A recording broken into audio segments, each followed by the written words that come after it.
শুভ শনিবার বন্ধুরা, কেমন আছেন? আশা করি সবাই খুব ভালো আছেন। আজকে তো একটি বিশেষ দিন, তা আপনারা জানেন তো আজকে কি? আজকে হলো হনুমান জন্মোৎসব, অর্থাৎ হনুমানজির জন্মদিন। Happy birthday Hanumanji. তাহলে আপনারা কি জানেন রাম ভক্ত হনুমানজির জন্মের কাহিনী?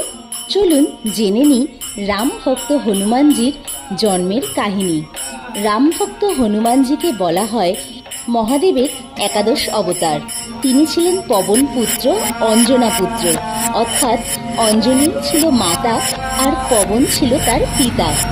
হনুমানজি হলেন চির অমর, অর্থাৎ কলিযুগেও তিনি আছে অমর।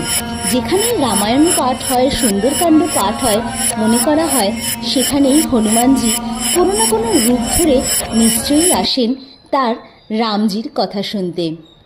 আর চৈত্র মাসের পূর্ণিমা তিথিতেই তিনি জন্মেছিলেন বলে চৈত্র পূর্ণিমাতেই তার জন্মোৎসব পালন করা হয়। আর যেটি কিনা পড়েছে আজকে, অর্থাৎ শনিবার দিন 12ই এপ্রিল।